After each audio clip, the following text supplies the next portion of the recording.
홍수. 노아의 시대에 아담의 범죄와 가인의 살인죄의 결과로 지상에 이중의 저주가 지워져 있었다. 그러나 이 저주는 천연계의 외관에 큰 변화를 가져오지 않았다. 쇠퇴의 분명한 징후들이 있었지만 땅은 여전히 하나님의 섭리의 선물로서 풍부하고 아름다웠다. 언덕들에는 열매가 주렁주렁 달린 가지들을 지탱해주는 장엄한 나무들이 무성하였다. 정원과 같은 넓은 평야는 실록으로 향기로웠다. 땅의 열매들은 매우 다양하였으며 거의 무한정으로 종류가 많았다. 나무들은 크기와 아름다움과 완전한 균형의 면에 있어서 지금의 어떤 나무보다도 훨씬 우월하였으며 그 제목은 나무결이 치밀했으며 거의 돌처럼 단단하였고 내구성이 돌 못지않았다. 금, 은과 보석들이 풍부하게 있었다. 인류는 아직도 그 초기의 활력의 대부분을 가지고 있다.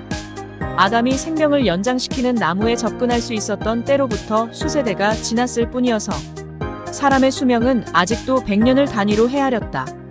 비상한 계획력과 실행력을 가졌던 그 장수한 사람들이 하나님께 봉사하는데 헌신하였더라면 그들은 세상에서 창조주의 성호를 찬양의 대상으로 만들었을 것이며 창조주께서 그들에게 생명을 주신 목적을 달성하였을 것이다. 그러나 그들은 이렇게 하는데 실패하였다.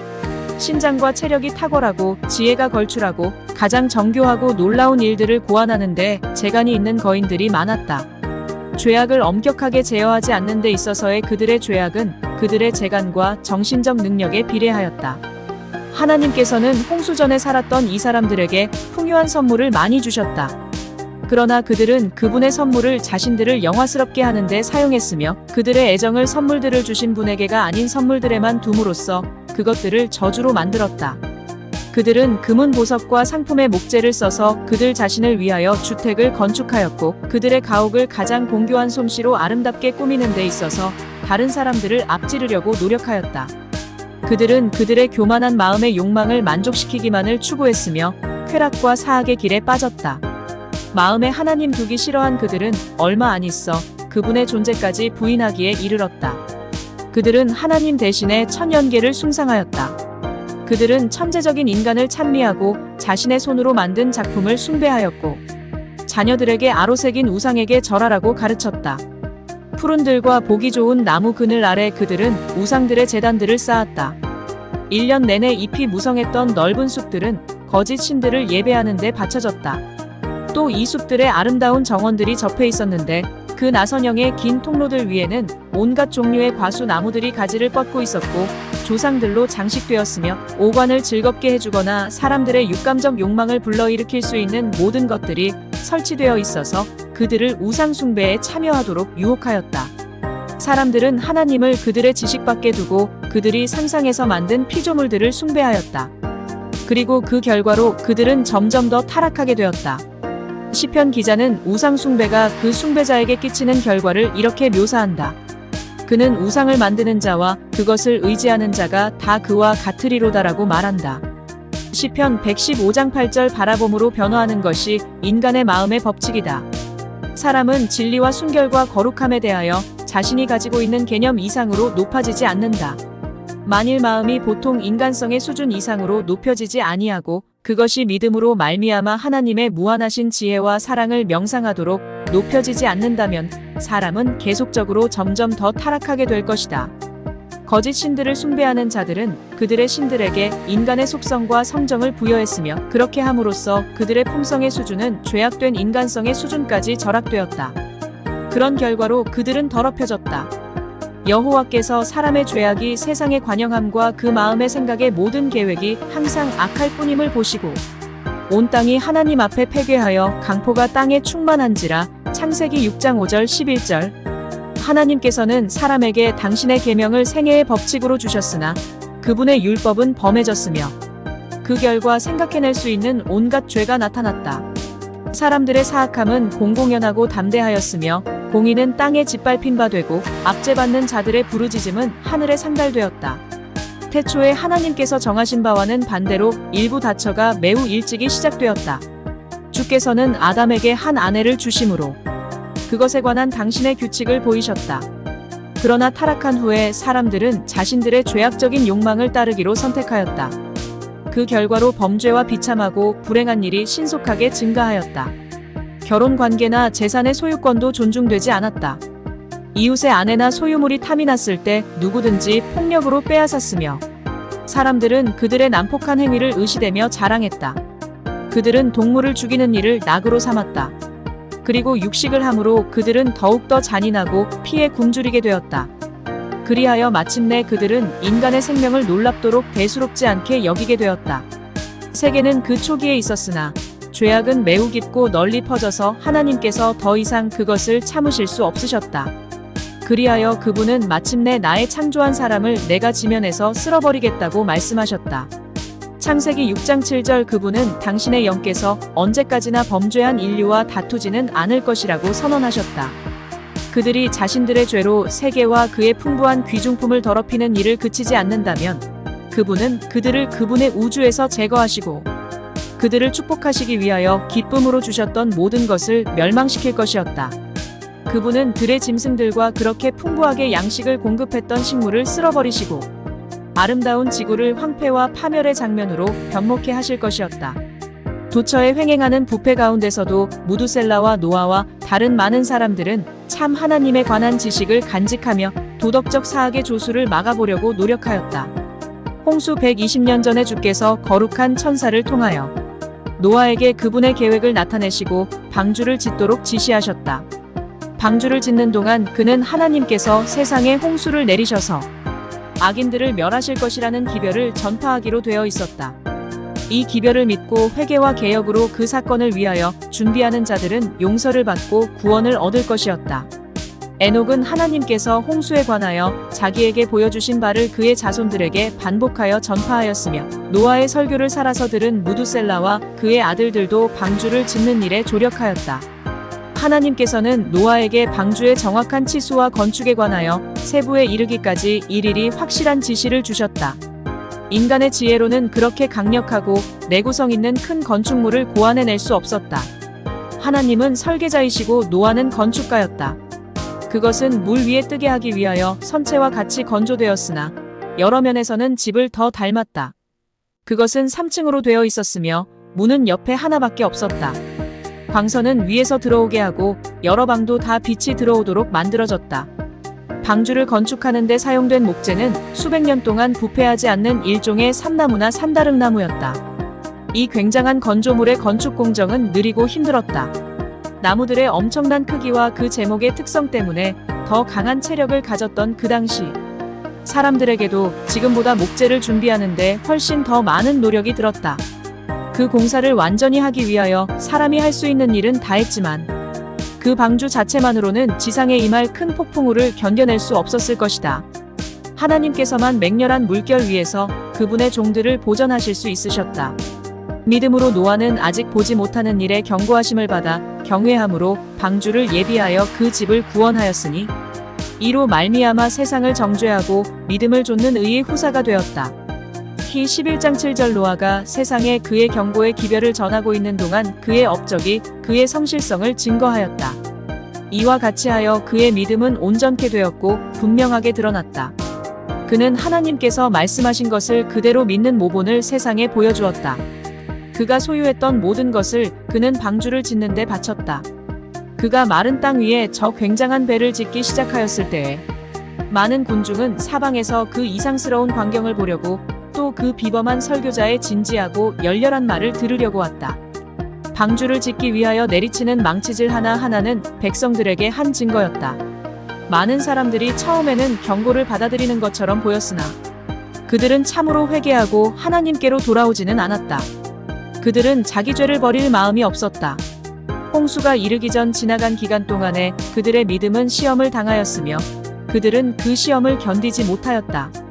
널리 퍼진 불신에 압도되어 마침내 그들은 먼저 사귀던 동료들과 합세하여 엄숙한 기별을 거절하였다. 어떤 사람들은 깊은 감명을 받고 경고의 말씀에 순종하려고 하였으나 희롱과 조소하는 자들이 너무 많아서 저들도 같은 정신에 감염되어 얼마 안 있어 은혜의 초청을 거부하고 가장 담대하고 무례한 조소자들의 무리에 가담하였다. 그렇게 되는 까닭은 한때 빛을 받았었지만 죄를 깨닫게 하시는 하나님의 영을 저항해온 자들만큼 무모하며 그처럼 깊이 죄에 빠지는 자가 없기 때문이다. 그 세대의 사람들 모두가 우상 숭배자라는 용어가 갖고 있는 의미 그대로의 우상 숭배자들은 아니었다. 많은 사람들이 하나님을 섬기는 자라고 공언하였다. 그들은 그들의 우상들은 신의 대표물이며 그것들을 통하여 백성이 거룩하신 존재에 대한 명확한 개념을 얻을 수 있다고 주장하였다. 노아의 설교를 앞장서서 거절한 자들은 바로 이 부류의 사람들이었다. 그들은 물질적인 것으로 하나님을 대표하려고 노력하였기 때문에 그들의 마음은 하나님의 위엄과 권세를 알아보는 눈이 없었다. 그들은 하나님의 거룩한 품성이나 그분의 요구들에 신성하고 불변적인 성질을 깨닫지 못하였다. 죄가 보편화됨에 따라 그것이 점점 더 죄악적으로 보이지 않았으며 마침내 그들은 하나님의 율법은 더 이상 구속력이 없으며 죄를 처벌하는 것은 하나님의 성품에 배치된다고 주장하였다. 그리고 그들은 그분의 심판이 지상에 임하게 되어 있다는 것을 부인하였다. 그 세대의 사람들이 하나님의 율법을 준수하였더라면 그들은 그분의 종의 경고에서 하나님의 음성을 알아보았을 것이다. 그러나 그들의 마음은 빛을 거절함으로 말미암아 너무도 어둡게 되었기 때문에 그들은 진정으로 노아의 기별이 기만이라고 믿었다. 바른 편에 선 사람들은 군중도 아니었고 대다수도 아니었다. 세계는 하나님의 공의와 그분의 율법에 일제히 반대하였으며 노아는 광신자로 간주되었다. 하나님께 불순종하도록 하와를 유혹할 때 사단은 너희가 결코 죽지 아니하리라고 그에게 말했다. 창 3장 4절 홍수 직전에 세속적이며 영광을 받은 위인들과 현인들도 같은 말을 반복하였다. 그들은 하나님의 위협은 겁을 주려는 것뿐이며 결코 실제로 이행되지 않을 것이다. 놀랄 필요가 없다. 세상을 창조하신 하나님에 의한 세계의 파멸과 그분이 창조하신 존재에 대한 처벌은 결코 발생하지 않을 것이다. 안심하라. 두려워 말라. 노아는 무모한 광신자다라고 말하였다. 세상 사람들은 현혹당한 그 노인의 어리석음을 놀려댔다. 그들은 하나님 앞에 마음을 겸비하게 하기는커녕 하나님의 종을 통하여 아무 경고도 받지 않은 것처럼 불순종과 사악함을 계속하였다. 그러나 노아는 폭풍우 가운데 반석같이 굳게 섰다.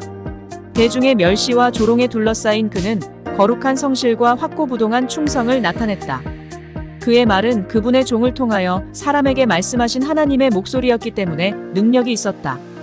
120년간 그의 엄숙한 음성이 인간의 지혜로 판단해 볼 때 불가능한 사건들에 관하여 저 세대의 사람들의 귀를 울리고 있는 동안 하나님과의 연결이 그를 무한하신 능력 안에서 강하게 만들었다.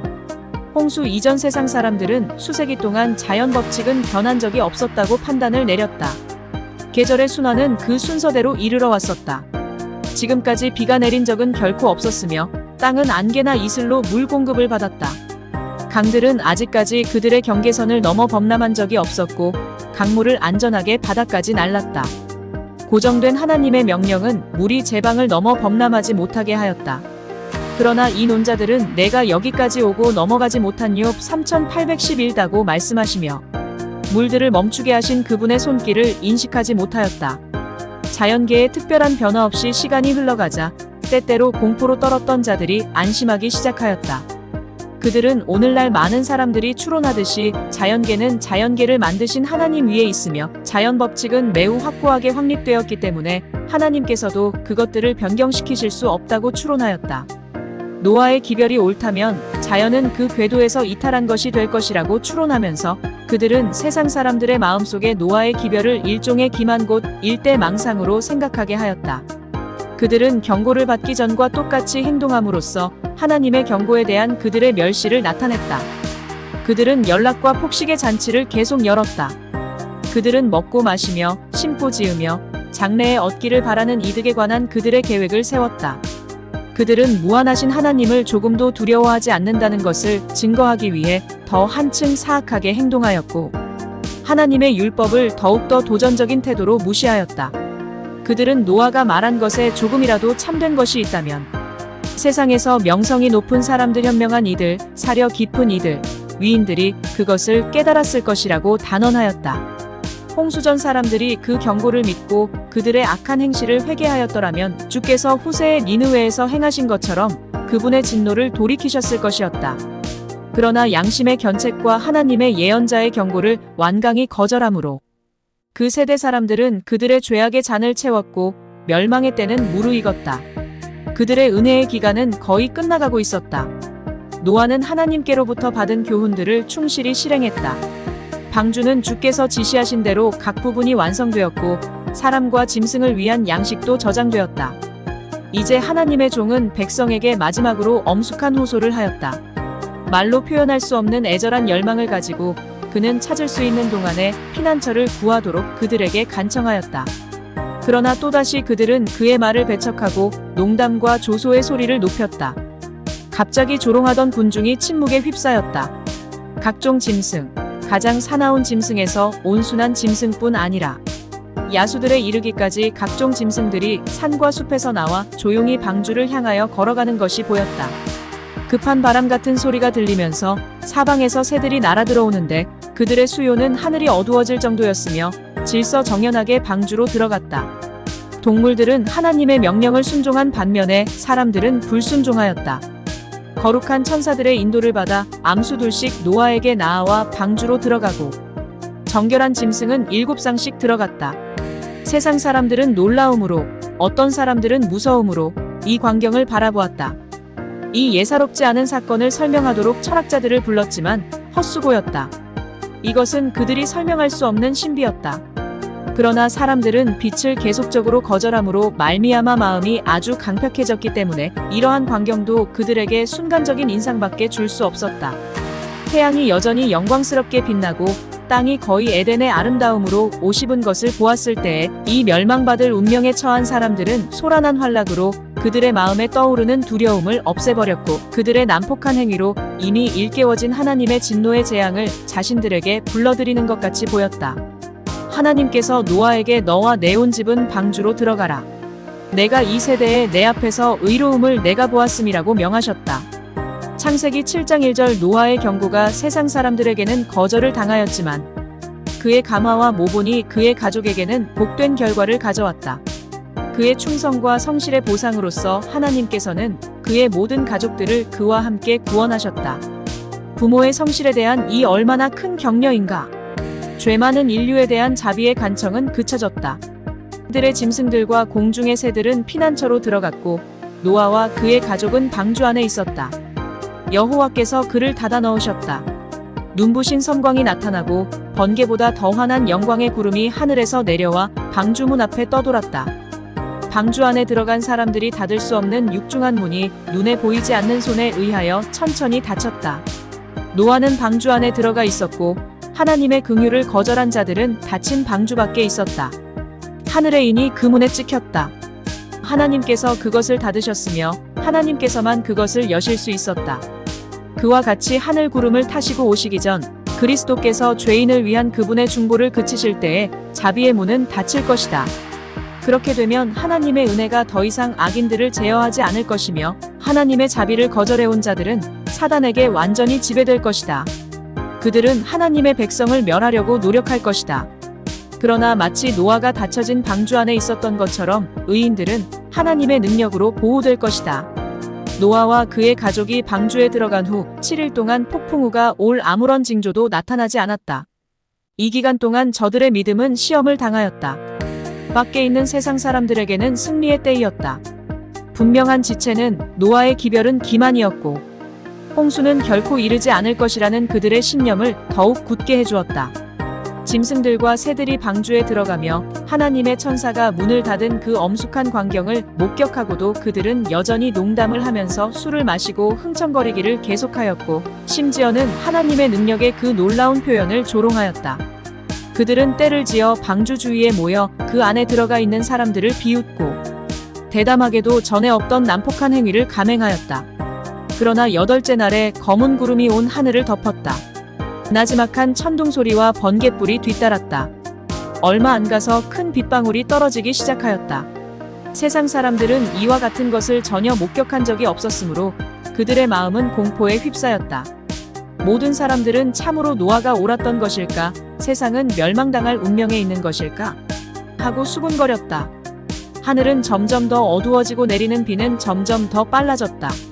짐승들은 무서워서 미친 듯이 돌아다니고 그들의 귀에 시끄러운 울음소리는 그들 자신의 운명과 사람의 운명을 슬퍼하는 것 같았다. 그때에 큰 기품의 샘들이 터지며 하늘의 창들이 열렸다. 창세기 장십 1절 물은 구름 가운데서 큰 폭포들을 이루어 쏟아지는 것처럼 보였다. 강들은 범람하여 골짜기로 넘쳐 흘렀다. 형언할 수 없는 강력한 힘으로 땅에서 물이 솟구쳐 나왔으며 큰 바위들은 수백 피트 공중으로 높이 치솟았다가 떨어지면서 땅속 깊이 묻혔다. 백성들은 그들이 만든 것들이 파괴되는 것을 처음으로 보았다. 그들의 화려한 가옥과 아름다운 정원과 우상을 세워두었던 산림들이 하늘에서 떨어진 번개로 인하여 파괴되고 그 파편들이 멀리 그리고 넓게 널려 있었다. 사람을 제물로 들여오던 제단들은 파괴되고 그 숭배자들은 살아계신 하나님의 권능에 떨며 그들의 부패와 우상 숭배가 그들의 멸망을 초래하였다는 것을 깨닫게 되었다. 폭풍우가 점점 더 거세지자 수목, 건물, 바위, 흙이 사방으로 나라가 흩어졌다. 사람과 짐승의 두려움은 말로 표현할 수 없었다. 폭풍우의 노호 가운데서 하나님의 권위를 무시했던 백성들의 울부짖는 소리가 들렸다. 요동하는 자연 속에 있을 수밖에 없었던 사단 자신도 자기의 생명을 염려하였다. 그는 당시 매우 강했던 인류를 자기의 뜻대로 조종하는 데서 기쁨을 느꼈었고 그들이 그들의 가증한 행위들을 하면서 살아가게 하고 하늘의 통치자에 대하여 반역을 계속하게 하고자 갈망해 왔었다. 그는 이제 하나님을 저주하고 그분이 불공평하며 잔인하다고 비난하였다. 많은 사람들이 사단과 함께 하나님을 모독하였고 그들이 그럴 능력만 있었더라면 그분을 권능의 보좌에서 끌어내렸을 것이다. 미칠 듯한 두려움에 사로잡혀 방주를 향하여 손을 뻗치며 들어가게 해달라고 애걸하는 사람들도 있었다. 그러나 그들의 애원도 소용이 없었다. 마침내 양심이 각성되어 하늘에서 다스리시는 한 하나님이 계시다는 것을 알았다. 그들은 그분께 열렬하게 구원을 호소하였으나 그분은 그들의 부르짖음을 듣지 않으셨다. 그 무서운 시간에 이르러서야 그들은 하나님의 율법을 범한 것이 그들의 멸망을 초래했다는 것을 알았다. 그들은 형벌이 무서워서 그들의 죄를 인정했지만 진정한 통회의 정신이나 죄악의 가증스러움은 조금도 느끼지 않았다. 심판이 물러갔더라면 그들은 다시 하나님께 대한 반항의 생활로 되돌아갔을 것이다. 그와 마찬가지로 세상을 불의 홍수로 소멸하기 전 하나님의 심판이 지상에 내릴 때 회개하지 않은 자들은 그들의 죄가 어떤 것이었는지, 어떤 점에서 범죄했는지 알게 될 것이다. 즉, 하나님의 거룩한 율법을 멸시한 것이 그들의 죄라는 것을 알게 될 것이다. 그러나 그들은 옛세계의 죄인들이 그러했던 것처럼 진정한 회개는 하지 않을 것이다. 어떤 자들은 절망 중에 필사적으로 방주를 부수고 방주 안으로 들어가고자 애썼으나 견고하게 건조된 이 방주는 깨어지지 않았다. 어떤 자들은 방주에 매달려 있다가 밀어닥치는 물결에 휩쓸려 가거나 바위와 나무에 부딪혀 그들의 손을 놓칠 때까지 방주에 매달려 있기도 하였다. 사정없이 불어대는 바람을 맞고 거대한 방주 전체가 진동하였으며 물결이 칠 때마다 뒤흔들렸다. 안에 있던 짐승들은 공포와 고통으로 울부짖었다. 그러나 폭풍우 가운데서도 그것은 계속 안전하게 떠 있었다. 능력이 탁월한 천사들이 그것을 보호하도록 명령을 받았다. 폭풍우 가운데서 짐승들은 사람에게 도움을 구하려는 듯이 그들에게로 달려갔다. 어떤 사람들은 짐승들이 좀처럼 죽지 않으며 불어오르는 물을 피하여 제일 높은 곳으로 올라가리라는 것을 알고 힘센 짐승들 위에 그들의 자녀들과 자신들을 붙들어 메었다. 어떤 사람들은 언덕이나 산꼭대기에 있는 나무에 자신들을 단단히 붙들어 맸다. 그러나 나무들이 뿌리째 뽑혀 거기 자신들을 묶어 메었던 사람들과 함께 소용돌이치는 파도 속으로 휩쓸려 들어갔다. 안전하게 보이던 곳들이 하나씩 무너졌다. 물이 계속 더 높이 불어오르자 사람들은 제일 높은 산으로 피난하였다. 가끔 사람과 짐승이 발 디딜 곳을 차지하기 위하여 서로 싸우다가 둘 다 휩쓸려 갔다. 가장 높은 산봉우리에서 사람들이 없는 대양을 바라보았다. 하나님의 종의 엄숙한 경고가 더 이상 조소와 희롱의 대상으로 보이지 않았다. 멸망당할 수밖에 없는 그 죄인들이 그들이 무시해왔던 그 구원의 기회를 얼마나 사모하였을까. 한 시간의 유예를, 또 한 번의 긍휼의 특권을, 그리고 노아의 입술에서 나오는 초청을 다시 듣기를 그들이 얼마나 애원하였을까. 그러나 자비로운 긍휼의 음성은 그들에게 더 이상 들리지 않을 것이었다. 공에 못지않게 사랑도 하나님의 심판이 죄를 제어해야 할 것을 요구하였다. 복수의 물결은 마지막 피난처를 휩쓸었으며 하나님을 멸시하던 자들은 깊은 물 속에 빠져 죽었다. 하나님의 말씀으로 그때 세상은 물의 넘침으로 멸망당하였으되 이제 하늘과 땅은 그 동일한 말씀으로 불사르기 위하여 간수하신 바 되어 경건치 아니한 사람들의 심판과 멸망의 날까지 보존하여 두신 것이다. 베드로후서 3장 5절에서 7절 또 하나의 폭풍우가 다가오고 있다. 세상은 다시 황폐케 하시는 하나님의 진노에 휩쓸릴 것이요 죄와 죄인들은 멸망당할 것이다. 홍수 전 세계의 멸망을 불러들인 죄들은 오늘날에도 존재한다. 하나님을 두려워하는 생각이 사람들의 마음에서 사라지고 그분의 율법은 무관심과 멸시를 받고 있다. 지금 이 세대는 노아 시대만큼이나 크게 세속화되었다. 그리스도께서는 홍수 전에 노아가 방주에 들어가던 날까지 사람들이 먹고 마시고 장가들고 시집가고 있으면서 홍수가 나서 저희를 다 멸하기까지 깨닫지 못하였으니 인자의 임함도 이와 같으리라고 말씀하셨다. 마태복음 24장 38절 39절 하나님께서는 먹고 마신 것으로 홍수 전 사람들을 정죄하지는 않으셨다. 그분은 그들의 육체적 필요를 공급할 수 있는 땅의 소산들을 그들에게 풍부하게 주셨다. 그들의 죄는 주신 분께 감사드림 없이 이 선물들을 취한 것과 식욕을 자제하지 못하고 방종함으로 말미암아 자신들을 타락시킨 데 있었다. 결혼하는 것은 그들에게 합법적이었다. 결혼은 하나님의 질서 가운데 있었고 그것은 하나님께서 제정하신 최초의 제도들 가운데 하나였다. 그분은 결혼 제도에 대한 특별한 지시를 주셨으며 이것을 거룩함과 미로 옷 입히셨다.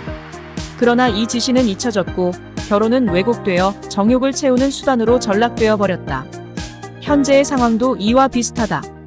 그 자체로는 합법적인 것이 지나치게 방종되고 있으며 식욕은 자제됨 없이 방종되고 있다. 오늘날 그리스도를 따르는 자라고 공언하는 사람들이 취한 사람들과 함께 먹고 마시면서 그들의 이름은 존중받는 교회 농명책에 올려놓고 있다. 부절제는 도덕적 능력과 정신적 능력들을 마비시키며 보다 저급한 정욕들에 탐닉하는 길을 준비한다. 많은 사람들은 그들의 관능적 욕망을 제어할 도덕적 의무를 느끼지 못하고 세욕의 노예가 된다. 사람들은 감각적 쾌락을 위해서 이 세상과 이생만을 위하여 살고 있다. 사치는 사회의 각계각층에 퍼져 있다. 그 사치와 허영을 위하여 성실성을 희생하고 있다. 속히 부자가 되려는 사람들은 공의를 굽게 하며 가난한 자를 압제한다. 그리고 노예들과 사람의 영혼이 아직도 매매되고 있다. 사기와 뇌물수수와 도둑질은 높은 곳에서나 낮은 곳에서나 정죄받지 않고 활개를 치고 있다. 신문지상에는 살인에 대한 기사로 가득 차는데 그 범죄들은 너무나 잔인하고 까닭없는 것이기 때문에 인류의 모든 본능이 말살된 것 같이 보인다. 그리고 이러한 잔악행위들은 너무도 흔히 발생되기 때문에 그것들이 논평의 대상이 되거나 경악을 일으키는 일도 거의 없다. 무정부주의 정신이 각국에 퍼지고 있으며 세계를 공포의 도가니로 몰아넣는 폭동들은 일단 통제를 벗어나면 세상을 재난과 황폐로 채우게 돼 갇혀있는 정욕과 무법의 불의 징후에 지나지 않는다. 현 사회는 성경에 기록된 홍수 전 세계의 상황으로 신속히 빠져들어가고 있다. 지금도 소위 그리스도교국이라고 공언하는 지역에서 고대 세계 죄인들의 멸망을 초래한 그 흉악하고 무서운 범죄들이 날마다 저질러지고 있다. 홍수 전에 하나님께서는 백성들이 회개하여 임박한 멸망을 피할 수 있도록 하기 위하여 노아를 보내어 세상을 경고하셨다. 그리스도의 재림의 시기가 가까워짐에 따라 주께서는 그 큰 사건을 위하여 준비하도록 당신의 종들을 보내시사 세상을 경고하신다. 많은 사람들이 하나님의 율법을 범하는 생애를 살고 있으며 이제 그분은 긍휼 가운데서 하나님의 신성한 계명에 순종하도록 그들을 부르고 계신다. 하나님께 대하여 회개하고 그리스도를 믿는 믿음으로 말미암아 그들의 죄를 버리는 자들은 모두 용서를 받는다. 그러나 죄를 버리는 데는 너무나 큰 희생이 요구된다고 느끼는 사람들이 많다. 하나님의 도덕적 정부의 순결한 원칙이 그들의 생활과 조화되지 않기 때문에 그들은 그분의 경고를 거절하고 그분의 율법의 권위를 부인한다. 홍수 전 세상의 수많은 사람들 중에 단 8사람만 노아를 통하여 말씀하신 하나님의 말씀을 믿고 순종하였다. 120년 동안 의의 설교자는 다가오는 멸망에 대하여 세상을 경고하였다. 그러나 그의 기별은 거절과 멸시를 당하였다. 그 시대뿐만 아니라 현 세대도 그럴 것이다. 입법자이신 하나님께서 불순종하는 자를 벌하시기 위하여 오시기 전에 범법자들을 회개하고 다시 하나님의 율법에 순종하도록 경고를 받는다. 그러나 대다수의 사람들에게 이 경고는 헛될 것이다. 사도 베드로는 말세에 기롱하는 자들이 와서 자기의 정욕을 조차 행하며 기롱하여 가로되 주의 강림하신다는 약속이 어디 있느뇨. 조상들이 잔 후로부터 만물이 처음 창조할 때와 같이 그냥 있다. 베토 33:4 기록하였다. 우리는 바로 이 말을 공공연한 불신자에게서뿐 아니라 우리나라에서 설교단을 차지한 많은 사람들에게서 거듭 듣고 있지 않은가. 그들은 다음과 같이 부르짖는다.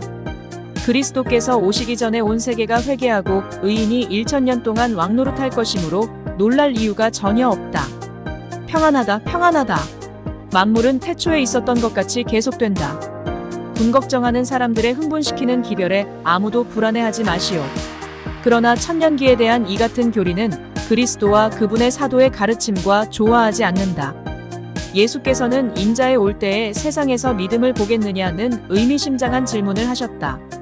누가복음 18장 8절 우리가 본 바와 같이 그분의 세상의 상태가 노아의 때와 같을 것이라고 선언하신다. 바울이 끝날이 가까워 올수록 악이 증가되는 것을 보리라고 우리에게 경고한다. 성령이 밝히 말씀하시기를 후일에 어떤 사람들이 믿음에서 미혹해하는 영과 귀신의 가르침을 좇으리라. 디모데전서 4장 1절. 그 사도는 말세에 고통하는 때가 이르리라고 말한다. 디모데후서 3장 1절. 그는 경건의 모양을 가진 자들 가운데서 발견될 놀라운 죄의 일람표를 제시한다. 홍수 이전 사람들은 저들의 은혜의 기간이 맞춰지고 있을 때 흥분시키는 오락과 연락에 몰두했다. 큰 영향력과 세력을 가진 자들은 아무도 마지막 엄숙한 경고에 감명을 받지 못하게 하기 위하여 백성들의 마음을 계속 환락과 쾌락에 몰두시키고자 노력하고 있었다. 오늘날 우리는 같은 현상이 반복되고 있는 것을 보고 있지 않는가? 하나님의 종들이 만물의 마지막이 가까웠다는 기별을 전하고 있는 동안 세상 사람들은 오락과 쾌락 추구에 여념이 없다. 하나님에 대하여 무관심하게 만들고 다가오는 멸망에서 그들을 구원할 수 있는 유일한 능력인 진리들로 말미암아 감명을 받지 못하게 하는 흥분적인 일들이 계속된다. 노아 시대의 철학자들이 세상이 물로 멸망을 당하는 것은 불가능하다고 선언한 것처럼 오늘날도 세상이 불로 멸망을 당하는 것은 자연 법칙들에 모순되기 때문에 불가능하다는 것을 증거하고자 노력하는 과학자들이 있다. 그러나 자연계를 만드신 하나님, 그 법칙들을 제정하시고 통제하시는 분은 당신께서 만드신 것들을 자신의 목적을 이루는데 쓰실 수 있으시다. 위인들과 현인들이 물로 세상이 멸망당하는 것을 불가능하다는 것을 증명하고 득위에 차 있을 때, 백성의 두려움이 진정되었을 때, 모든 사람들이 노아의 예언을 기만으로 여기고 그를 광신자로 바라보았을 때, 바로 그때 하나님의 정하신 때가 다가왔다. 큰 기품의 샘들이 터지며 하늘의 창들이 열려 조롱하던 자들은 홍수에 엄몰되었다. 창세기 7장 11절 사람들은 그들의 뽐내던 모든 철학에도 불구하고 그들의 지혜는 어리석다는 것과 크신 입법자는 자연의 법칙보다 위대하시다는 것, 전능하신 분은 당신의 목적을 성취시킬 수단이 없어서 어쩔 줄 몰라 하는 분이 아니시라는 것을 너무도 늦게야 발견하였다. 노아의 때에 된 것과 같이 인자에 나타나는 날에도 이러하리라. 누가복음 17장 26절 30절. 그러나 주의 날이 도적같이 오리니 그날에는 하늘이 큰 소리로 떠나가고 체질이 뜨거운 불에 풀어지고 땅과 그 중에 있는 모든 일이 드러나리로다. 베드로후서 3장 10절.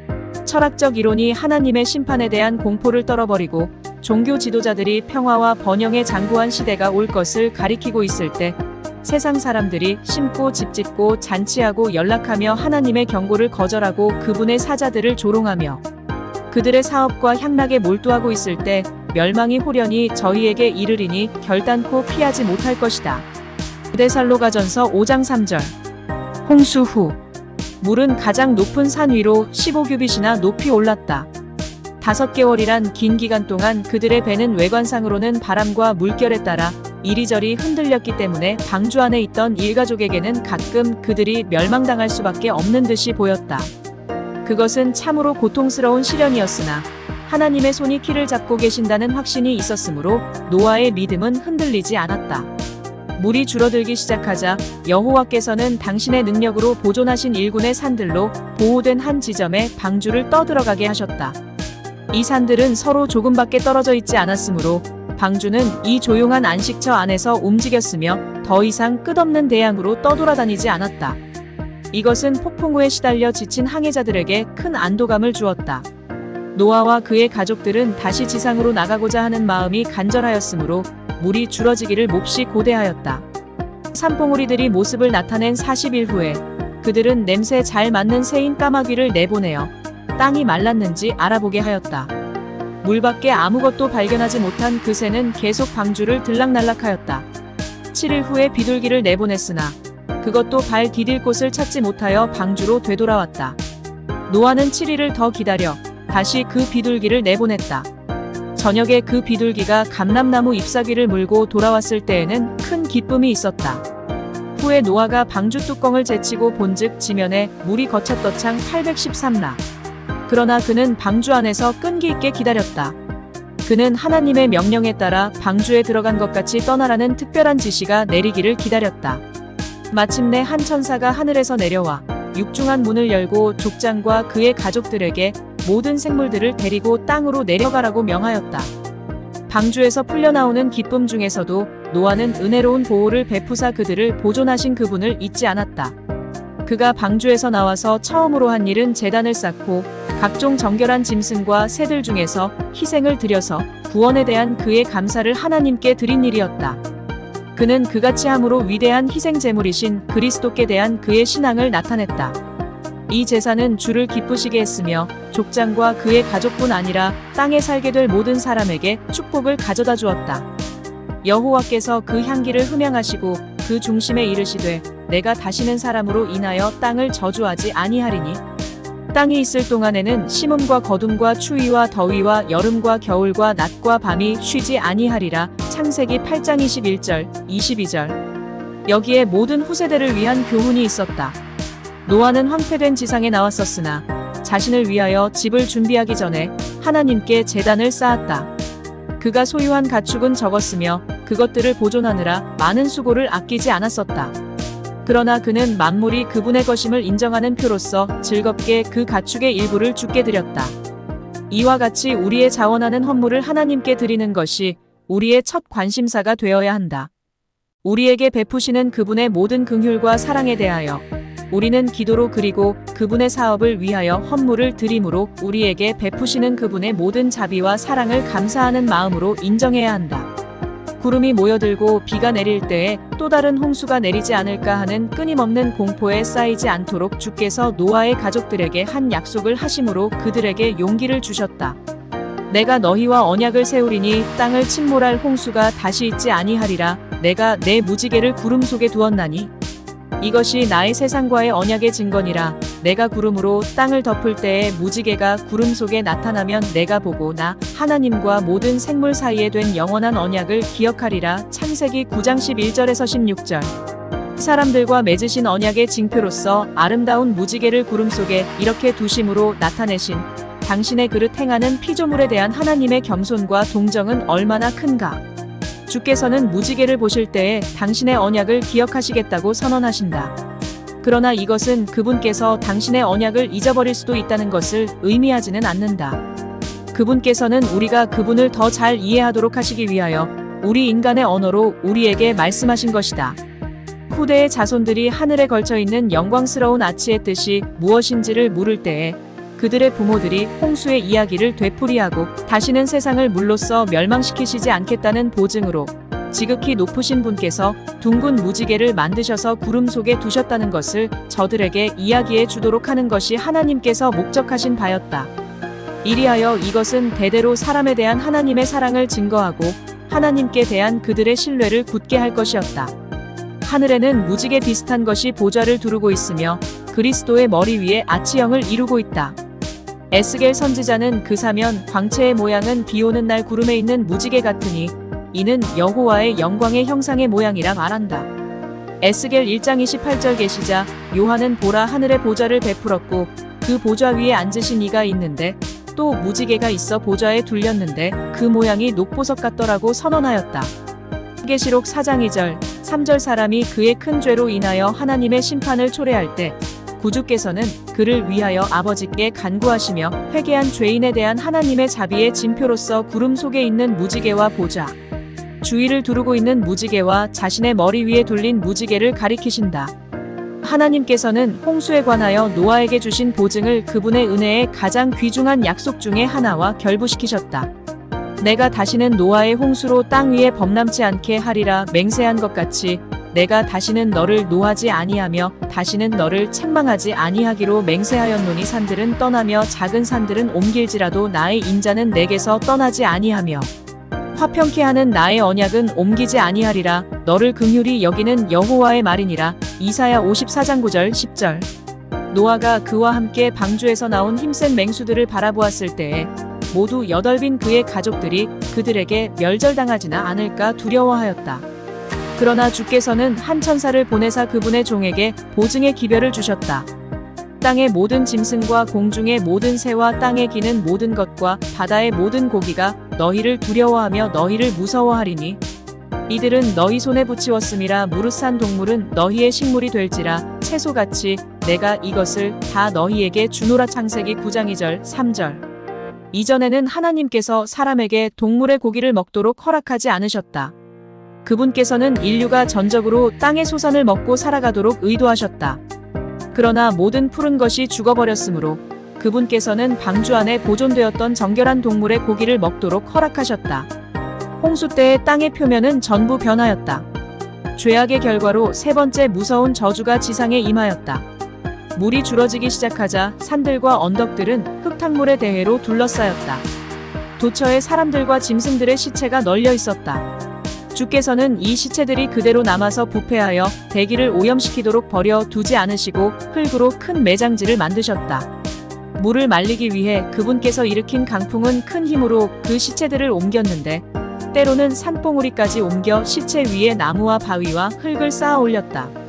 홍수 전 세상을 부요하게 장식하였으며 그 당시의 거민들이 우상화했던 금과 은, 귀중한 목재들과 보석들이 같은 방법으로 땅속에 매몰되어 사람들의 시야에서 감추어졌는데 맹렬한 물결이 이 보물들 위에 흙과 바위를 쌓아 올리고 어떤 곳에서는 그것들 위에 산을 쌓기도 하였다.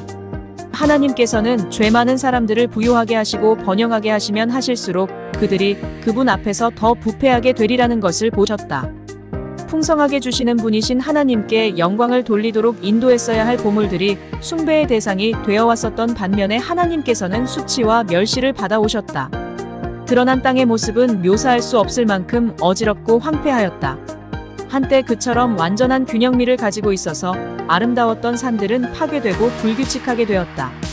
돌멩이, 울퉁불퉁한 바위와 부서진 돌덩이들이 그때 땅 표면에 흩어졌다. 여러 곳에서 언덕과 산들이 흔적도 없이 사라져버렸다. 그리고 평지였던 곳에 산맥이 생겼다. 어떤 곳은 다른 곳보다 이런 변화가 더 심하였다. 한때 세상에서 가장 많은 금, 은과 보석이 있었던 곳에 가장 중한 저주의 흔적이 보였다. 그리고 사람이 살지 않았던 지방과 죄들이 아주 적었던 곳에는 저주가 가볍게 내렸다. 이때의 광대한 삼림들이 땅에 매장되었다. 이것들은 그때부터 석탄으로 변하였는데 지금 있는 광대한 석탄층을 형성하였고 또 다량의 기름을 산출하였다. 석탄과 기름이 때때로 인화하여 지표면 아래서 탄다.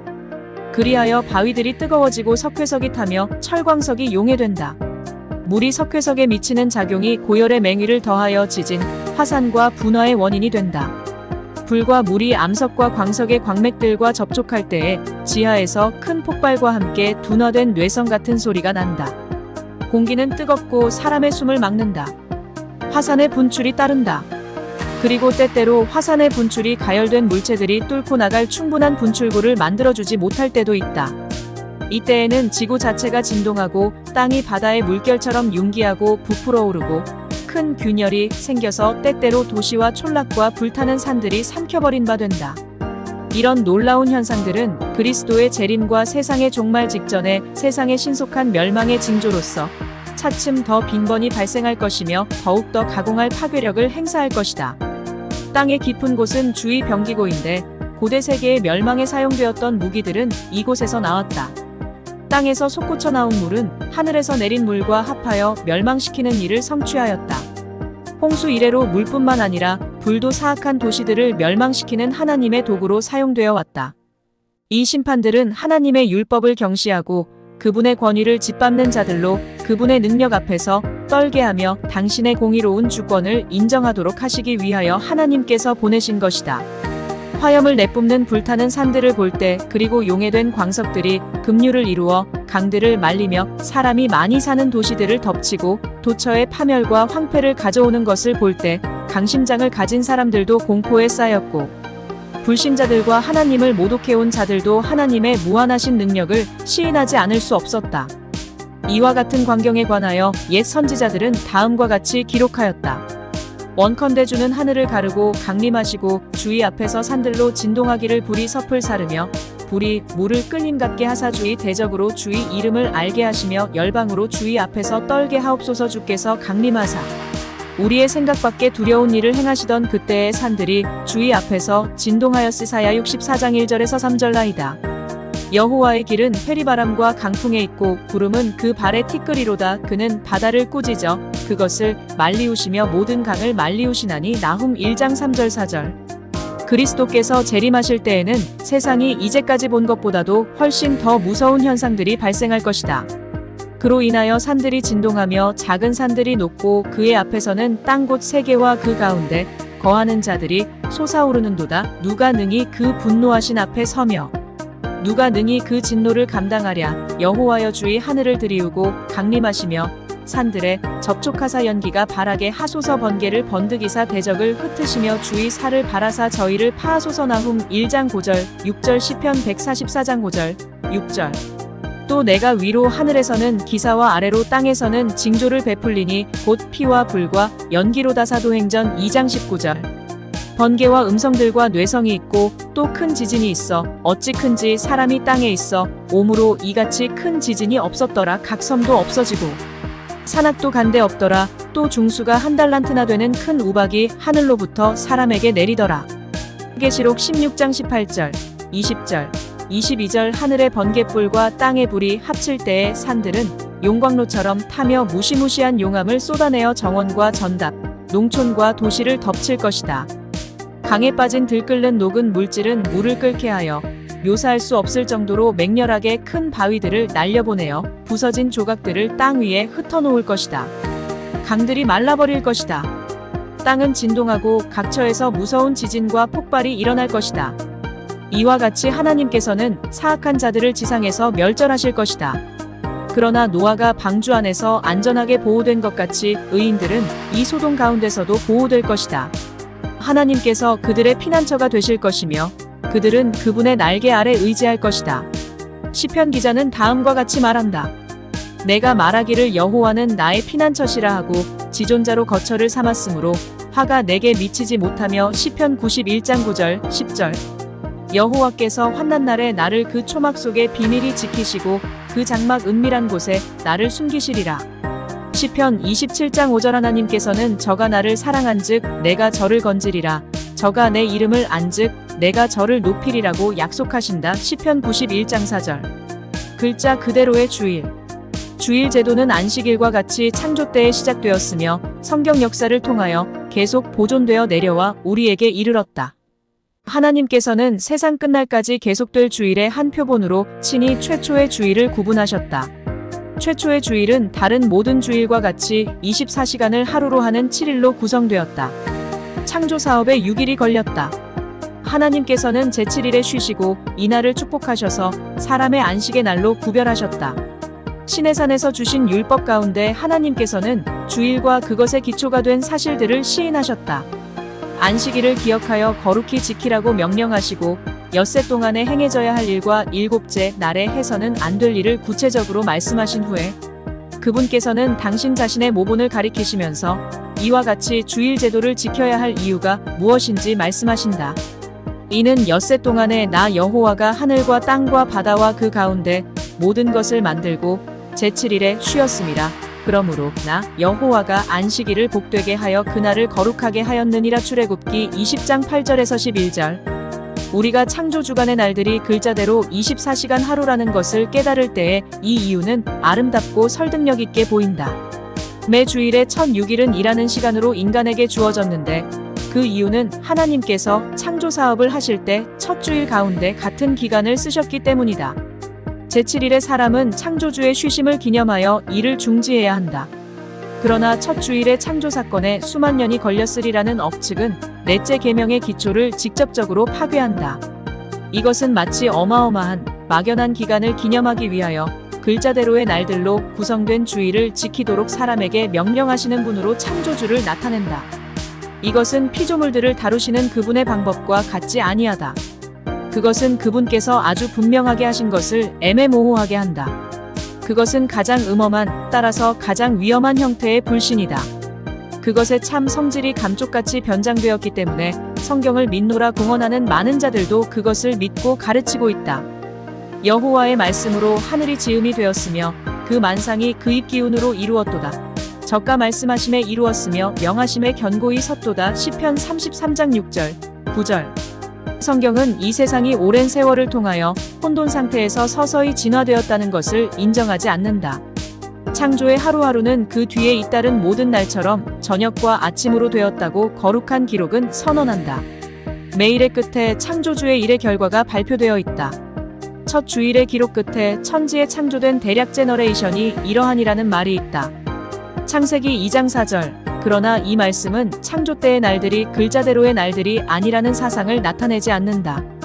각 날은 제너레이션 세대 또는 발생의 뜻이라고 불리웠는데 그 이유는 이 날들에 하나님께서 그분의 사업에 어떤 새로운 부분들을 발생 제너레이트 시키셨거나 산출하셨기 때문이었다.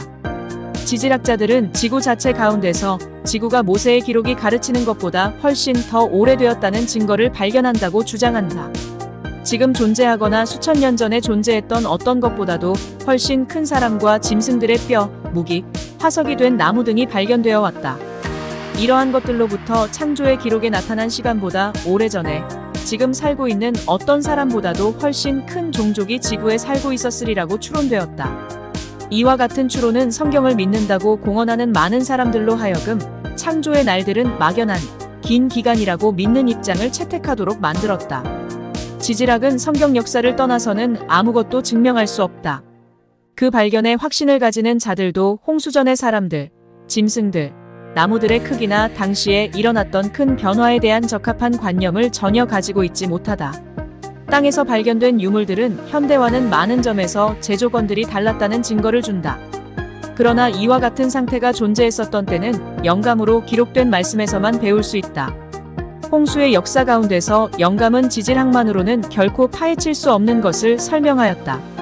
노아 시대에 지금보다 몇 배나 컸던 사람들, 짐승들, 나무들이 매몰되었으며 그와 같이 하여 홍수전 시대 사람들이 홍수로 말미암아 멸망했다는 사실에 대한 증거로서 후세대를 위하여 보존되었다. 이것들의 발견이 영감으로 기록된 역사에 대한 확고한 믿음을 갖게 해주기를 하나님께서는 계획하셨으나 사람들은 그들의 헛된 이론으로 홍수전 사람들이 범한 것과 같은 잘못에 빠진다. 즉 하나님께서 그들에게 유익하도록 주신 것들을 잘못 사용함으로 그것들을 저주거리로 만든다. 사단의 책략 중에 하나는 사람들을 하나님을 불신하게 하는 우화를 받아들이도록 이끄는 것이다. 왜냐하면 그는 이렇게 함으로 그 자체로는 아주 명백한 하나님의 율법을 애매모호하게 만들 수 있고 사람들이 대담하게 하나님의 정부에 대하여 반역하도록 만들 수 있기 때문이다.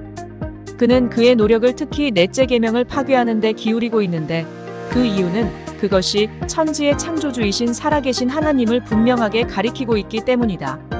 창조 사업을 자연적 원인들의 결과로 설명하려고 끊임없이 노력해온 사람들이 있다. 그리고 명백한 성경상 사실과 반대되는 인간적 추론을 심지어 그리스도인이라고 공언하는 사람들까지도 받아들이고 있다. 예언들 특히 다니엘서와 요한계시록 연구를 반대하는 자들이 많이 있는데 그들은 그것들이 너무 모호하여 우리가 그것들을 이해할 수 없다고 언명한다. 그런데 바로 이런 사람들이 모세의 기록과 모순되는 지질학자들의 가설들은 열심히 받아들인다. 그러나 만일 하나님께서 나타내신 바가 그처럼 이해하기 어렵다면 그분께서 나타내지 않으신 것에 대한 단순한 가정들을 받아들이는 것은 얼마나 불합리한 일인가. 오묘한 일은 우리 하나님 여호와께 속하였거니와 나타난 일은 영구히 우리와 우리 자손에게 속하였으신 2929다. 하나님께서는 창조 사업을 어떻게 성취하셨는지 결코 사람들에게 나타내지 않으셨다. 인간의 과학으로는 지존자의 오묘를 찾아낼 수 없다. 그분의 창조력은 그분의 존재와 마찬가지로 이해할 수 없다. 하나님께서는 과학과 예술 양방면을 통해 빛의 홍수가 지상에 쏟아지도록 허락하셨다. 그러나 소위 과학적인 사람들이라고 공언하는 사람들이 단순히 인간적 관점에서 이 문제들을 다룰 때에는 그들은 분명히 잘못된 결론에 도달할 것이다. 우리의 이론들이 성경에서 발견되는 사실들과 모순되지 않는다면 하나님의 말씀이 나타내신 바를 넘어서 추론하는 일은 해롭지 않을지도 모른다.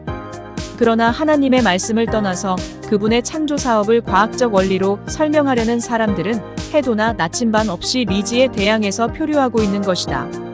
가장 탁월한 지성을 가진 사람들일지라도 그들의 연구가 하나님의 말씀으로 말미암아 지도받지 않으면 과학과 계시와의 관계를 추적함에 있어서 갈피를 못 잡게 된다. 창조주와 그분께서 창조하신 만물들은 그들이 이해할 수 있는 범위 밖에 있으므로 그들이 자연 법칙으로 창조주와 그분의 창조 세계를 설명할 수 없는 것이다.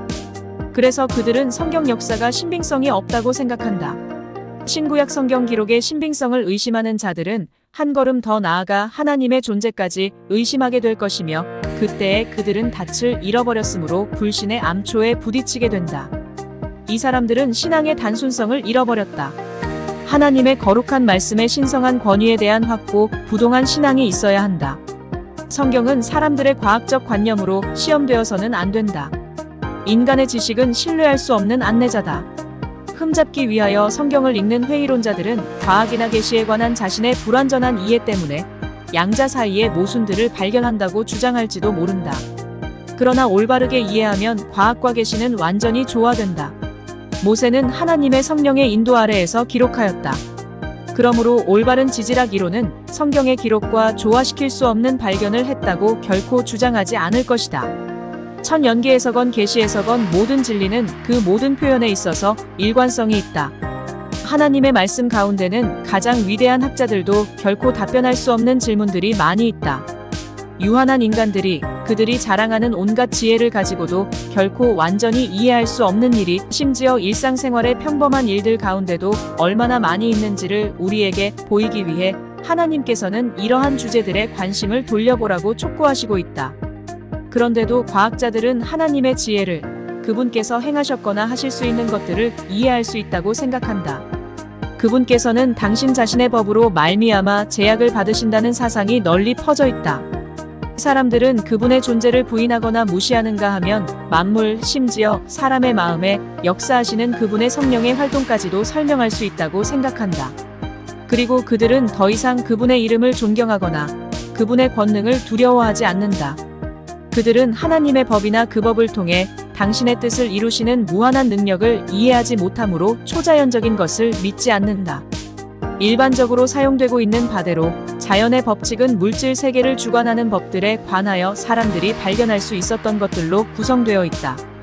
그러나 인간의 지식은 얼마나 제한되어 있으며 창조주께서 유한한 존재들에게는 전적으로 이해될 수 없지만 당신 자신의 법들과 조화되게 일하실 수 있는 분야는 얼마나 광범위한가. 많은 사람들은 물질은 활력을 소유하고 있다고 가르친다.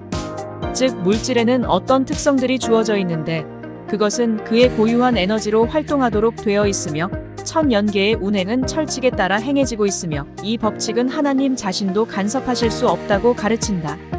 이것은 거짓 과학이요 하나님의 말씀의 지지를 받지 못한다. 자연계는 그것을 만드신 창조주의 종이다. 하나님께서는 그분의 법들을 폐지하시거나 그것들에 배치되게 일하지도 않으신다. 그분은 계속적으로 그것들을 그분의 도구로 쓰시고 계신다. 천연계는 그분의 법 안에서 그리고 그 법을 통하여 일하고 계시는 지성적 존재가 계심을 증거한다. 아버지와 아들은 천연계 가운데서 계속적으로 역사하고 계신다. 그리스도께서는 내 아버지께서 이제까지 일하시니 나도 일한다고 말씀하신다. 요한복음 517. 레위인들은 느헤미야가 기록한 창가에서 오직 주는 여호와시라 하늘과 하늘들의 하늘과 1월 성신과 땅과 땅 위의 만물과 바다와 그 가운데 모든 것을 지으시고 다 보존하시오니라고 노래하였다. 느헤미야 9장 6절 이 세계를 창조하시는 하나님의 창조 사업은 이미 완성되었다. 세상을 창조할 때부터 그 일이 이루었기 때문이다. 히브리서 4장 3절 그러나 그분의 기운은 아직도 그분의 창조물들을 붙드시는데 행사되고 있다. 맥박이 뛰고 호흡이 계속되는 것은 한 번 시동이 걸린 기계 장치가 고유의 기운으로 계속적으로 움직이기 때문이 아니다. 모든 호흡과 심장의 고동은 우리가 그를 힘입어 살며 기동하며 있는 그분의 편만한 돌보심의 증거이다. 사도행전 17장 28절 지구가 해마다 그의 소산물을 내며 태양 주위를 계속 공전하는 것은 고유의 힘 때문이 아니다. 하나님의 손이 유성들을 인도하시고 우주 전역에 걸쳐서 그것들이 제자리를 지키며 질서 정연하게 운행하도록 하신다. 그분은 수요대로 만상을 이끌어내시고 각각 그 이름을 부르시나니 그의 권세가 크고 그의 능력이 강함으로 하나도 빠짐이 없느니라. 이사야 40장 26절. 식물이 무성하고 잎이 나며 꽃이 피는 것은 그분의 능력을 통해서이다. 그분은 산에 풀이 자라게 하시며 골짜기에 열매가 가득하게 하신다. 산림의 모든 짐승이 그들의 식물을 하나님께로부터 구하며 시편 147장 8절, 104장 20절, 21절. 가장 작은 곤충에서 사람에게 이르기까지 모든 생물이 매일 그분의 섭리의 보호에 의존하고 있다. 시편 기자의 글 가운데 다음과 같은 아름다운 말이 있다. 이것들이 다 주께서 때를 따라 식물 주시기를 바라나이다. 주께서 주신즉 저희가 취하며 주께서 손을 펴신즉 저희가 좋은 것으로 만족하나이다. 시편 104장 27절, 28절. 그분의 말씀은 자연력을 지배하시며 그분은 하늘을 구름으로 덮으시고 땅을 위하여 비를 준비하신다. 눈을 양털같이 내리시며 서리를 재같이 흩으신다.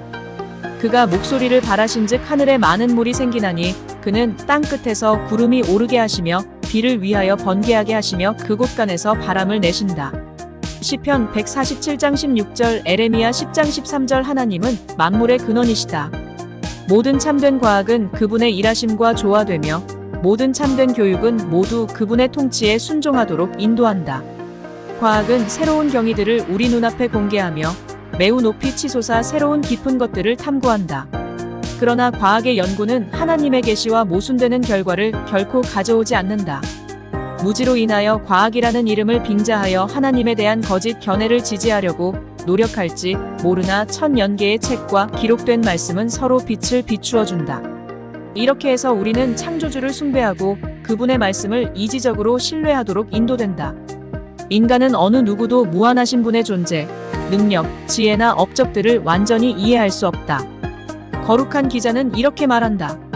내가 하나님의 오묘를 어찌 능히 측량하며 전능자를 어찌 능히 온전히 알겠느냐. 하늘보다 높으시니 내가 어찌 하겠으며 음부보다 깊으시니 내가 어찌 알겠느냐. 그 도량은 땅보다 크고 바다보다 넓으니라. 욥기 11장 7절에서 9절. 세상에서 가장 탁월한 지식인이라 할지라도 하나님을 이해할 수 없다. 사람들이 계속 탐구하고 배울지라도 무한은 그들의 힘이 미치지 않는 곳에 있다. 그러나 하나님의 창조물들은 하나님의 능력과 위대성을 증거한다. 하늘이 하나님의 영광을 선포하고 궁창이 그 손으로 하신 일을 나타내는도다. 시편 19장 1절. 성경을 그들의 상담자로 삼는 자들에게 과학은 하나님을 이해하는데 도움을 줄 것이다.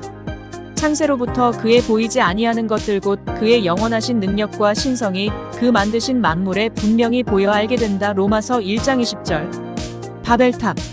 도덕적 부패 때문에 홍수를 당하여 황폐된 지구를 백성으로 다시 채우시기 위하여 하나님께서는 단 한 가족 곧 노아의 가족을 보존하셨다. 하나님께서는 노아에게 내가 이 세대에 내 앞에서 의로움을 내가 보았음이라고 선언하셨다. 창세기 7장 1절. 그러나 노아의 세 아들들 가운데서도 홍수 전 세상에서 볼 수 있었던 동일한 큰 특징들이 신속히 나타났다. 인류의 조상이 될 셈과 함과 야벳의 품성 가운데 그들의 후손들의 품성이 예시되었다. 노아는 하나님의 영감을 받아 말하면서 이 인류의 조상들로부터 일어날 3대 인종의 역사를 예언하였다. 그는 함의 자손에 대하여 아버지가 아닌 그 아들을 통하여 함의 자손들의 역사를 추적해가면서 가나안은 저주를 받아 그 형제의 종들의 종이 되기를 원하노라. 창 925고 선언하였다. 함의 비인도적 범죄는 그의 마음에서 부모에 대한 존경심이 사라진 지 오래라는 것과 그의 성격이 불경건하고 비루하다는 것을 나타냈다. 이 악한 특징은 가나안과 그 후손들에게 물려진 바 되었고 그들의 계속적인 죄는 그들에게 하나님의 심판을 불러왔다. 그 반면에 셈과 야벳이 나타낸 아버지에 대한 존경, 그렇게 함으로 나타낸 하나님의 계율들에 대한 존경은 그들의 후손들의 한층 밝은 장래를 약속하였다. 이 두 아들들에 관하여 이렇게 언명되었다. 셈의 하나님 여호와를 찬송하리로다. 가나안은 셈의 종이 되고 하나님이 야벳을 창대케 하사 셈의 장막에 거하게 하시고 가나안은 그의 종이 되게 하시기를 원하노라. 창세기 9장 26절에서 27절. 셈의 가계는 선민의 가계, 하나님의 언약의 가계, 약속된 구주의 가계가 될 것이었다. 여호와는 셈의 하나님이셨다. 그에게서 아브라함이 그리하여 이스라엘 백성이 생겨날 것이며 그들을 통하여 그리스도께서 오실 것이었다. 여호와를 자기 하나님으로 삼는 백성은 복이 있도다 시편 144장 15절. 그리고 야벳은 셈의 장막에 거할 것이다. 야벳의 자손들은 복음의 축복에 특별히 참여할 것이었다. 가나안의 후손들은 가장 타락한 이교의 형식에까지 전락되었다. 예언적 저주를 통하여 그들은 노예가 될 운명에 처하였었으나 수세기 동안 그 운명은 보류되었다. 하나님께서 그들이 당신의 오래 참으심의 한계를 넘을 때까지 그들의 불경건한 부패를 참으셨다. 그렇게 되자 그들은 재산을 빼앗기고 셈과 야벳 자손들의 노예가 되었다. 노아의 예언은 독단적인 진노의 선고도 아니요 총애의 엄명도 아니었다. 그것은 그의 아들들의 품성과 운명을 고정시키지도 않았다. 그러나 그것은 그들이 각자 선택한 생활과 그들이 개발시킨 품성의 결과가 어떻게 되리라는 것을 보여주었다. 그것은 그들 자신들의 품성과 행동을 참작하여 그들과 그들의 자손에 대한 하나님의 목적을 발표한 것이었다. 대체로 아이들은 부모의 성질과 성벽을 물려받으며 부모를 본받는다. 그같이 하여 부모의 죄는 대대로 그 자손들에 의하여 행하여진다. 이와 같이 함이 나타낸 비열함과 불경을 그의 자손들이 되풀이하였으며 여러 세대 동안 걸쳐 그들에게 저주를 가져왔다. 한 죄인이 많은 선을 패괴케 한다. 전도서 9장 18절. 그 반면에 아버지에 대한 셈의 존경은 얼마나 큰 보상을 받았으며 그의 후손 가운데서 얼마나 빛나는 거룩한 사람들의 계보가 나타났는가. 여호와께서 완전한 자의 날을 아시니 그 자손이 복을 받는다. 시편 37장 18절. 26절. 그런즉 너는 알라 오직 내 하나님 여호와는 하나님이시요 신실하신 하나님이시라. 그를 사랑하고 그 계명을 지키는 자에게는 천대까지 그 언약을 이행하시며 인애를 베푸신다. 신명기 7장 9절. 한동안 노아의 자손들은 방주가 안착했던 산중에서 살았다. 그러나 그들의 수요가 증가하면서 배도가 일어나 분열이 생겼다. 그들의 창조주를 잊어버리고 그분의 율법의 재질을 벗어버리기를 갈망한 자들은 하나님을 두려워하는 그들의 형제들의 교훈과 모본을 늘 귀찮게 여겼다. 그리하여 얼마 후에 그들은 하나님을 경배하는 자들과 분리되기로 결정하였다. 따라서 저들은 유프라테스 강변의 시날 평야로 이동하였다. 그들은 이곳 지형이 아름답고 토지가 비옥한데 마음이 끌려 이 평야에 거주하기로 결정하였다. 그들은 이곳에 도시를 건설하고 그 도시 안에 세계의 경이가 될 굉장히 높은 탑을 세우기로 결정하였다. 이 사업은 백성들이 각지에 널리 흩어지는 것을 막고자 계획되었다. 하나님께서는 사람들이 온 땅에 흩어져서 땅에 충만하고 그것을 정복하도록 지시하셨었다. 그러나 이 바벨탑 건설자들은 그들의 공동사회를 한 단체로 연합시켜서 결국 온 세계를 포함할 한 왕국을 세우기로 결정하였다. 그리하면 그들의 도시는 세계적 제국의 수도가 될 것이며 그 영광은 온 세계의 칭찬과 존경을 자아낼 것이며 건설자들은 명성을 얻을 것이었다. 하늘에까지 닿을 굉장한 탑은 이 탑 건설자들의 명성을 후대에 길이 보존시키면서 저들의 능력과 지혜의 기념비로서 서있게 하고자 의도되었다. 시날 평야의 거민들은 하나님께서 다시는 홍수로 세상을 멸하지 않으시겠다는 그분의 언약을 믿지 않았다. 그들 중 많은 사람들이 하나님의 존재를 부인하고 홍수를 자연적 원인의 결과로 돌렸다. 다른 사람들은 지존자가 계심을 믿고 홍수 전 세상을 멸망시키신 분이 바로 그분임을 믿었으나 가인처럼 그들의 마음은 그분께 대한 반역으로 일어섰다. 탑 건축에 있어서 그들이 염두에 둔 한 목적은 또다시 대홍수가 일어날 경우에 그들 자신의 안전을 확보하자는 것이었다. 홍수의 물결이 닿은 높이보다 훨씬 더 높은 건축물을 만들므로 그들이 어떤 위험도 미치지 못하는 곳에 있게 되리라고 생각했다. 그리고 구름이 있는 층에까지 올라갈 수 있게 되면 홍수의 원인을 규명해 보기를 소망했다. 이 전체적인 사업은 한 걸음 더 나아가 그 계획 이반자들의 이름을 높이고 후세 사람들의 마음을 하나님에게서 떠나게 하고 저들을 우상 숭배로 끌어들이기 위하여 계획되었다. 탑의 일부가 완성되었을 때 그 일부분은 건축자들의 거처로 쓰여졌다. 다른 방들은 호화찬란하게 장식되어 그들의 우상들에게 복납되었다. 백성들은 그들의 성공을 기뻐하고 금은으로 만든 신들을 찬양하고 천지의 주제를 대적하였다. 그처럼 순조롭게 진행되어 왔던 공사가 갑자기 중지당하였다. 천사들은 건축자들의 목적을 수포로 돌아가게 하도록 보내심을 받았다. 탑은 매우 높이 솟아올라 꼭대기에 있는 일꾼들이 아래에 있는 자들과 직접 말할 수 없게 되었다.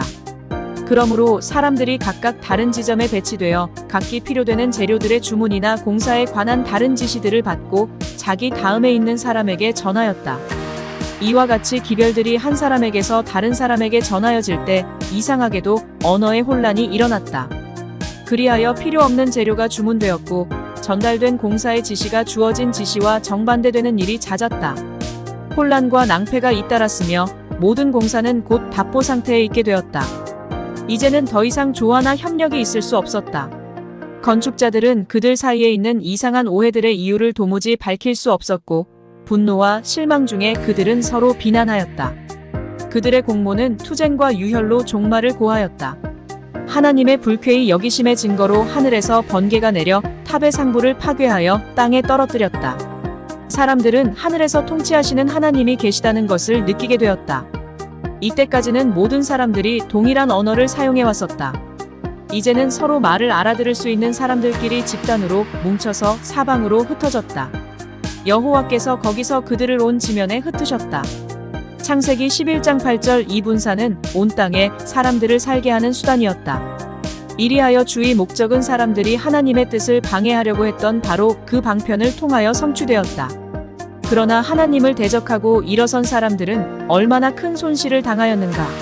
사람들이 세계 각처에서 나라들을 건립하기 위하여 나아갈 때에 그들이 그분의 뜻에 관한 지식을 지니고 가서 진리의 빛이 대대로 밝게 빛을 비추도록 하는 것이 그분의 목적이었다.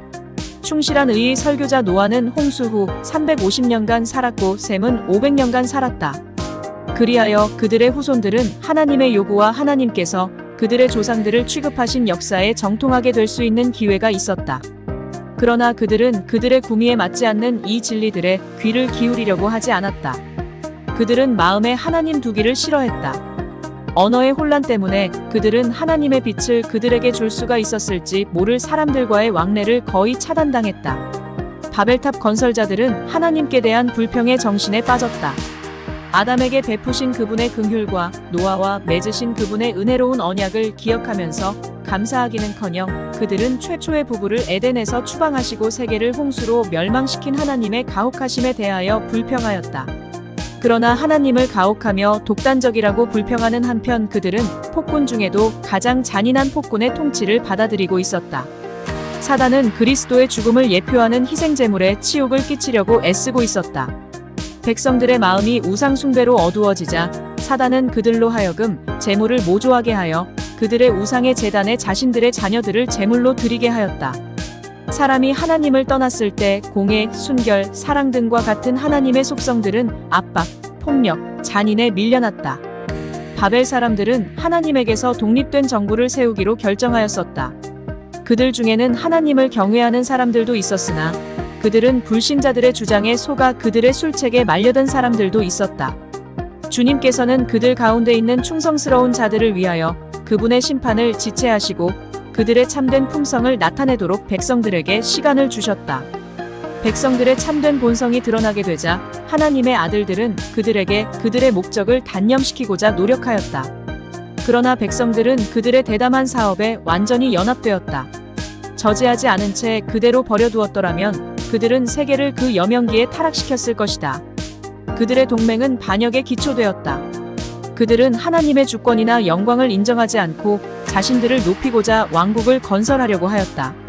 만일 이 동맹이 허용되었더라면 그것이 한 강대국이 되어 지상에서 의로운 평화와 행복과 안전도 함께 몰아내는데 그 통치력을 사용했을 것이다. 로마서 7장 12절 사람들은 거룩하며 의로우며 선한 하나님의 율법을 그들 자신의 이기적이며 잔인한 마음의 의도와 맞는 법으로 대체하려고 노력하고 있었다. 주님을 두려워한 사람들은 그분께 개입해 주시기를 부르짖었다. 여호와께서 인생들에 쌓는 성과 대를 보시려고 강림하셨다. 창세기 11장 5절 그분은 세상 사람들에게 자비를 베푸시사 탑 건설자들의 목적을 좌절시키시고 그들의 대담성의 기념비인 그 탑을 파괴하셨다. 또한 자비를 베푸셔서 그분은 그들의 언어를 혼잡하게 하시고 저들의 반역적 의도를 좌절시키셨다. 하나님께서는 사람들에게 회개할 충분한 기회를 주시고 그들의 왜고집을 오래 참으셨다. 그러나 그분은 공의롭고 거룩한 그분의 율법의 권위를 거역하는 그들의 모든 관계를 주목하신다. 때때로 통치의 호를 잡은 보이지 않는 손이 불의를 억제하기 위하여 뻗쳐진다. 우주의 창조주, 지혜와 사랑과 진리가 무한하신 하나님은 천지의 최고 통치자이시며 그분의 권력에 도전하고서 형벌을 받지 않을 수 있는 자는 아무도 없다는 분명한 증거가 주어진다. 바벨탑 건설자들의 계획은 수치와 패배로 끝났다. 그들의 교만의 기념비는 그들의 어리석음의 기념비가 되었다. 지금도 사람들은 여전히 동일한 노선자를 의지하고 하나님의 율법을 배척하는 노선을 따르고 있다. 그것은 사단이 하늘에서 실천에 옮기고자 하던 원칙이요, 그의 제사를 드리는 데 있어서 가인을 지배했던 원칙이다. 우리 시대에도 탑 건설자들이 있다. 무신론자들은 과학의 상상적 추론으로 학설을 만들고 하나님의 계시된 말씀을 배척한다. 그들은 몹시 주제넘게도 하나님의 도덕적 정부를 비판하고 그분의 율법을 멸시하며 인간의 이성으로 충분하다고 자랑한다. 그리하여 악한 일에 징벌이 속히 실행되지 않으므로 인생들이 악을 행하기에 마음이 담대하다. 전도서 8장 11절. 소위 그리스도교계에서 많은 사람들이 성경의 단순한 가르침에서 떠나서 사람의 이론과 재미있는 우화로 신경을 만든다. 그리고 그들은 그 탑이 하늘에 올라가는 길이라고 가리킨다. 범법자는 죽지 않을 것이요 하나님의 율법을 순종하지 않고도 구원이 확보될 수 있다고 가르치며 능변을 토하는 입술의 사람들은 경탄하면서 집착한다. 그리스도를 따르노라고 공언하는 사람들이 하나님의 표준을 받아들인다면 그들 가운데 연합이 이루어질 것이다. 그러나 인간의 지혜가 그분의 거룩한 말씀 위에 높임을 받는 한 분열과 분쟁이 있을 것이다. 상이한 신조와 교파로 이루어진 작금의 혼란은 바벨론이라는 말로 적절히 표현되어 있는데 예언은 그 용어를 세상을 사랑하는 마지막 때 교회들에게 적용한다. 계시록 14장 8절, 18장 1절. 많은 사람들은 부귀와 권력을 얻음으로 스스로 천국을 만들어 보려고 노력한다. 그들은 악하게 압제하여 말하며 거만하게 말하며 인권을 짓밟고 하나님의 권위를 멸시한다. 시편 7장 8절. 거만한 사람들이 한동안 큰 권력을 휘두르고 그들이 경영하는 모든 사업에 성공할지는 모르나 결국 그들은 실망과 불행만을 당할 것이다. 하나님의 조사의 때가 임박했다. 지존자께서 인간들이 건축한 것을 보시려고 곧 강림하실 것이다. 그분의 주권이 드러날 것이며 교만한 인간의 사업들은 낮춤을 당할 것이다. 여호와께서 하늘에서 감찰하사 모든 인생을 보시며 곧 그 거하신 곳에서 세상의 모든 거민을 하감하시도다. 여호와께서 열방의 도모를 패하시며 민족들의 사상을 무욕해 하시도다. 여호와의 도모는 영영이 서고 그 심사는 대대에 이르리로다. 시편 33장 13절, 14절, 10, 11.